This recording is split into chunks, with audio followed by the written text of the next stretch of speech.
Hello everyone, I am Tacet, and today I'm going to be going over the Gems of War Always Be a Unicorn event, in which the Grimcorn is added to the game. As far as its trait stone, it is a blue-purple. Earlier on in the game, you'd want to use that on something like Spirit Dancer or Winter Wolf, and later on you'd want to use it on Scion for his mana drain, Queen Mab for the freeze, Skyla for the skull spam off of its trait, and something like Azura, just so you have the arcane, as you tend to use it as a mana generator, particularly on things like blue Guild War Day, purple Guild War Day, and for things like that. As far as the troop itself, it is pretty much useless. It's one of the troops that falls underneath the double stats effect thing. There are basically a lot of troops like this based on different negative stats effects. It essentially just deals damage to an enemy if they already have something on it, in this case cursed. It'll do double damage, and if they don't have it on it, they'll just put it on. Actually, in every instance, it ends up putting it on.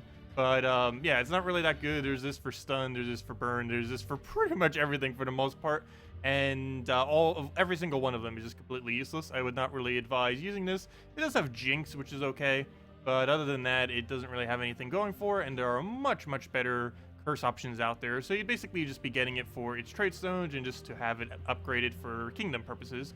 The kingdom, I believe, can reach 10 plus stars if it was to have a hero class. Unfortunately, it doesn't currently have a hero class, so Silverglade cannot get upgraded beyond 8 at this current moment in time, but maybe it'll help you get to 8 if you aren't already there. So there's that. As far as the weekly objective things, we have ourselves to 10% to all mystics as well as 10%, 10% to all mystics as well as 10% to all Silverglade. The extra 400 or 40 souls that you end up getting from using this in Explore is not really worth it. Again, you might as well, every single time they ever have this soul thing here, you're better off just using normal soul farming teams. As long as you own a dragon soul or something similar, you're pretty much going to gain more souls just from using that in various battles than you would from even bothering to use this on your team, so you generally don't need to do that for soul purposes. And as far as the event objective, we just have to go and kill a bunch of blue enemies and Explore, and it's going to be pretty easy. Just go to any kingdom that has a lot of blues like Stormheim and just kind of sit there and grind it out, or go to any place where you need the trait stones from and just sit there for a little while, and within a few hours you would easily get all of the battles you need to go and get everything as far as the event keys and the gems that are sitting right there.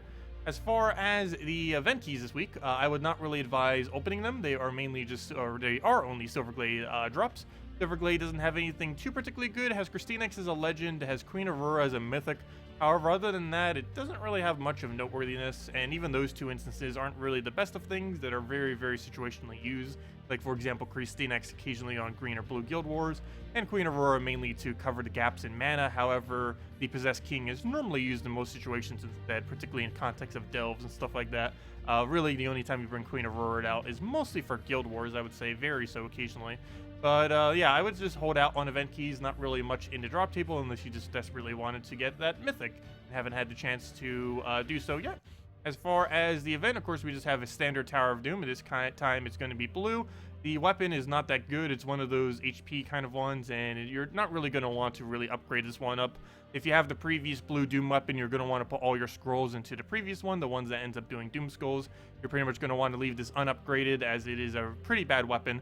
Same as all the ones that just end up doing the HP gain, so I would just hold off on this, as it is not going to be that good. And just put all of your upgrades, if you have the previous blue Doom weapon, into the previous one. And if you don't happen to have the previous one, just hold your blue Doom scrolls, because almost guarantee whatever, if they do end up adding a third blue weapon or repeat back the other one, whatever the other weapon is almost guaranteed going to be better than a Doomed Mask.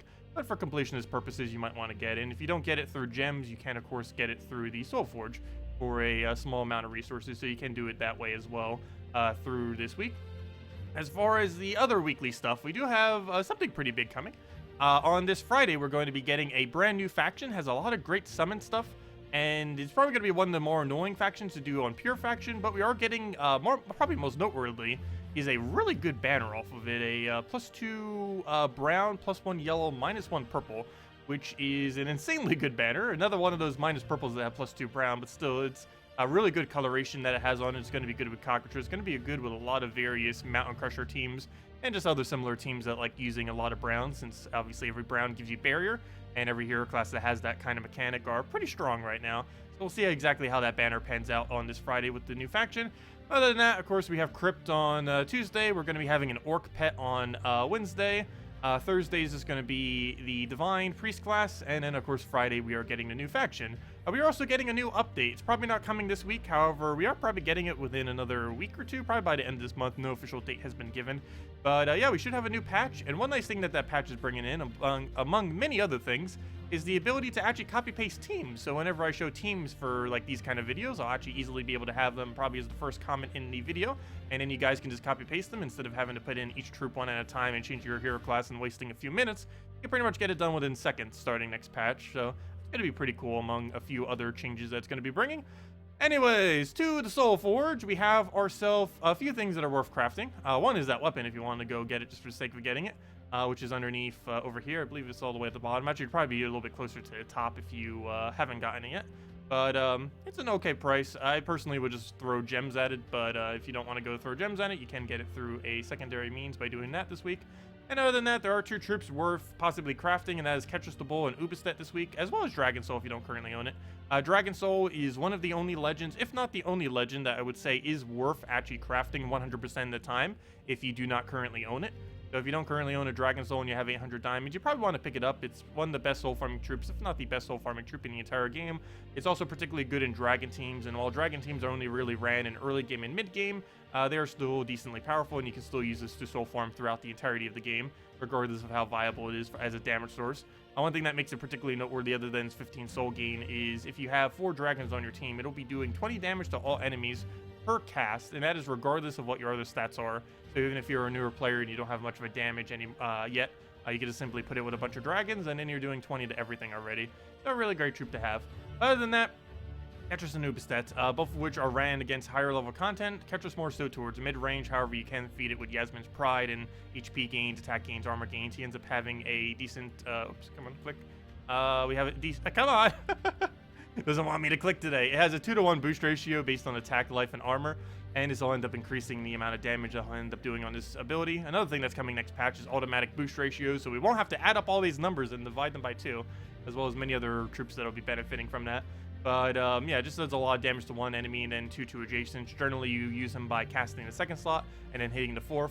There's also the Taurus hero class, which ends up giving this thing half mana start. So you'll end up being able to get the half mana Taurus to everything, and this does count as one. And you'd be able to end up getting 11 mana start rather than the 0 that you would normally have, which ends up working out pretty good. It also is occasionally ran with a Divine Ishbala for a 40% mana start as well in various Divine teams.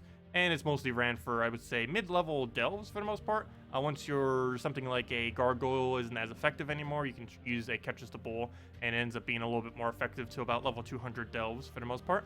Other than that, there's Ubistet, great double kill option. If it ends up getting a kill, it gets another free kill, assuming they are not immune to instant kills. So this is pretty good just for picking up a double kill into a double kill. I personally don't use it too much these days, however it is pretty decent with Dragon's Eye and anything else that can do a decent amount of single target damage, and then you can do that right into a double kill and then just synergize it into another loop, and then you just killed out all 4 enemies, assuming none of them have a revive capability. Okay, troop. Once Rashkas get a little bit stronger in the game, it's probably going to be a bit more viable. As it currently stands, Rashkas as a typing is pretty underwhelming, and Divines generally just run Divine Ishbala with a Quillen these days, which Ubistet doesn't really fit that well into. So he might have a decent amount of potential in the future. Right now, I would say his main purpose is mainly delves if you don't have too many other options. But between the two, I would say Ketchus the Bull is the better option between the two. You did have to go for just one of them. So that's something that you could end up crafting this week. As far as some teams, there were a few things I wanted to show real quick just for Tower of Doom this week. There is one main one that I'm going to be using specifically, but a few that I wanted to show. So I might as well just go over all these. So right here, of course, Priest class event this Thursday. There are a couple different ways you can go about this. The main way you want to go is basically spam Paladin. Paladin has a +1 yellow on it, and this will end up allowing you to accumulate yellow mana very quickly. You can do something like a Mercy if you want with Empowered, which will allow you to go and get a burst of yellow mana that you can feed into all your allies. You can feed this into Dawnbringer if you want, or any other yellow weapon that can hit all enemies. If you don't want to go down this route, you can end up putting Mang in first slot and just follow it by a bunch of Paladins, and just simply use your Mang as your main damage source while having Paladins as your secondary thing to clean them up. You'd want to get the Mang first to tear the armor, and then you get the Paladins to clean. But this is what I'll personally be running, and yeah, you just basically get all the rush of the Paladin extra yellow mana into Dawnbringer. If you happen to not be able to kill after a few Dawnbringer casts, or one of them revive, or one of them summon, you'll easily be able to kill them out with the Paladin's high damage, assuming it still has its armor, it's hitting relatively high, since every armor it has has 1 damage if it hasn't been damaged yet. and the Mercy is just there to burst all your mana, and it removes away purple, which is something that you don't even need on this team. And as far as the Tower of Doom, there are 3 teams I'm showing here. Of course, there are plenty of other things that you can run. As far as the main one I'll personally be running most likely for this event, it is this one right here. A Titan Hero class with Enrage, followed by Apothecary, High King, Iron Guts, and Mirage Queen. Mirage Queen is an option that we didn't really have the previous Tower of Doom when we end up having blue. The main reason why I'm using this instead of something like a Possessed King is, one, it's cheaper. And the other reason is we're going to be using this for its skull spam. Tower of Doom, of course, has one thing that has immune to instant kill or devour, and that is the... Oh, he's actually going to kill us with skull spam. It's going to be bad. But it does have a one trip that is immune, and that is the Doom itself, which has immune to pretty much every single instant kill in the entire game. So we will not be able to devour it, nor can we curse it to be able to devour it. However, one thing we'll be able to do is convert all the greens into doomskulls, ideally have alignment on it, and then be able to kill them out that way. That's pretty much the game plan with how this team is set up. So right here, we don't seem to have a good option, so I'm just going to take that skull and hope he doesn't really get much there. It does look like he's going to get a little poke. Hopefully that's not enough for him to follow up. And it looks like he is going to be able to follow up with that weapon, of course. We'll fail against a PvP battle. What a great way to show it.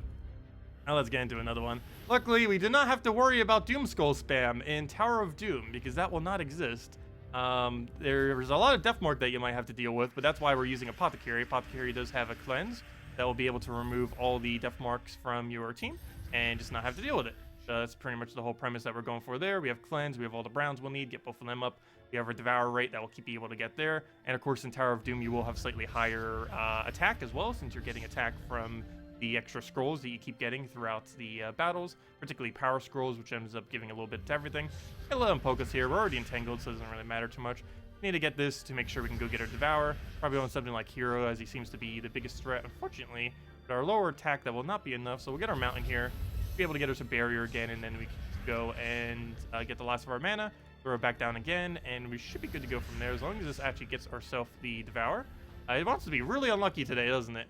That's a bad sign. There's a decent amount of greens on the board. However, we do not currently have alignment for Mirage Queen, so we're not going to be able to get that down yet. 3 hits on 39% chance, and it still does not want to give us the kill. We'll go and get our Mountain. Hopefully we'll have a good Mirage Queen.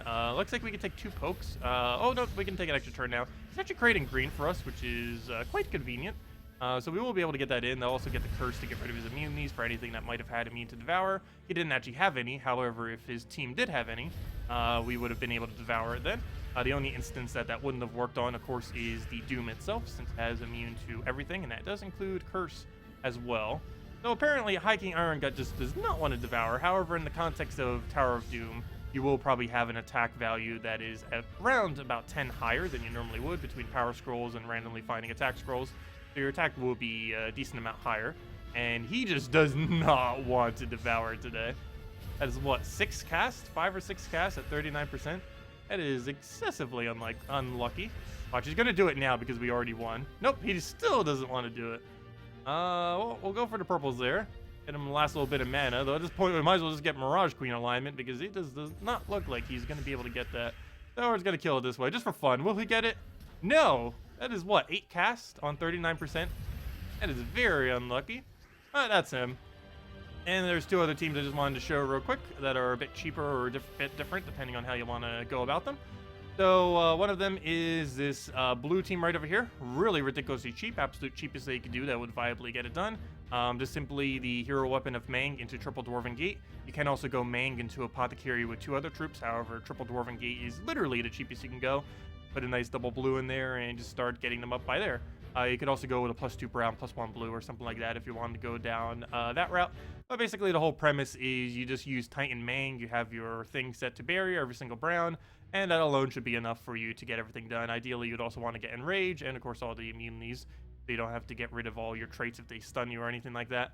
But you just keep casting Mang. You just keep getting browns to regain your barrier. Dwarven Gate gives barrier to everything on your team. It also ends up gaining armor. Basically, what you do is... Actually, I must just do a battle with it. If we could find a mid-range one where that doesn't have instant kill. It's good enough. Let's just go with this for now. But basically, all you would have to do against one of these battles is go and get yourself to 15 mana between the 2 front ones. Do keep in mind that you will most likely have Enchant, so you are getting 2 mana per turn, which will be able to assist with that when you're doing Tower of Doom. But for now, let's take that skull. You do want to have your hero set to enrage so that you can hit through traits that have any kind of immunity, like stone skin or anything like that. That might be able to reduce your damage just to get past that. We do want to wait until this has at minimum 15 mana, or 5 mana, 15 between the two, so that every single time we cast a Dwarven Gate, we just get an infinite loop and we can just go from there. I normally would want to Meng the other one. I'm kind of just wasting that just to get the kill there. Could have probably done that with the Skull too. But at this point, all you would have to do is just keep doing Dwarven Gate, and you would essentially never die. You just keep doing this, get it until you get all the mana. Obviously, your entire team is barriered. You get more barrier every single turn. You can simply click a button and regain barrier. You can also take browns to regain barrier. You have several different options to be able to go about it. And you just keep casting Meng, keep getting your pokes. And yeah, this is all you would have to do. Even if the Doom ends up death marking you and stuff like that, it's not really going to matter too much. Even if it hits you with a really high amount of damage, you're going to have barrier, so it's not going to hit you. Even if it tries death marking you, barrier will protect against death mark. It will not remove the death mark, but it will protect against the instance of it. And you basically just keep doing this until you get all the skull pokes you need, or until you just keep casting Meng. Ideally, of course, you are going to want to kill them with the actual skull pokes and not the Meng, because if you try killing it like this, it's going to take a while to hit that many down. But yeah, you basically just keep barriering until you get the proper board, until you can actually get the poke you need. And did I just leave that there fail? So let's just grab that, and that's all you'd really have to do. And that uses 3 commons, all of which you can just get under gold keys very easily. 1,000 gold keys or less would probably get you 3 copies of that, probably even way less than that. But yeah, really, really ridiculously easy to obtain. And Meng you get at around 23 brown-red hero mastery. Other than that, something kind of in the mid-range of the two. If you happen to own Yasmin's Pride, I believe this is what I ran for the very first blue Tower of Doom, if I'm not mistaken. That's Yasmin's Pride, Apothecary with 2 Chief Stonehorn, and you would use it with Titan later on. However, earlier on, you can use it with Shaman, which, as I mentioned earlier, has the 50% Taurus start, which you'd end up able to utilize. Unfortunately, you can't use Catches the Bull since it is blue. However, Apothecary into double Chief Stronghorn would end up working. Anyways, guys, that is pretty much everything that you would need for that event. Hope that helps. If you still have any other questions, feel free to leave it in the comment section below. I'll be going over the next faction once it comes out this Friday, and hopefully we have the new patch very soon. There's going to be a Q&A tomorrow that I'll probably be going over on Wednesday on the stream. We'll see exactly what that ends up mentioning. It's going to be mentioning quite a bit with 4.3, of which we pretty much already know everything, but the developers are just going to be answering a bunch of questions, and if anything relevant is mentioned there, I'll end up mentioning it. And while there is no official date yet on the patch that's going to be coming, the 4.4 patch, it is most likely coming before the end of this month or somewhere around that general time. And once it does, of course, we'll be going over that too. But anyways, guys, hope you all have a wonderful week. I will catch all of you later. Thank you so much for watching, and goodbye, everyone.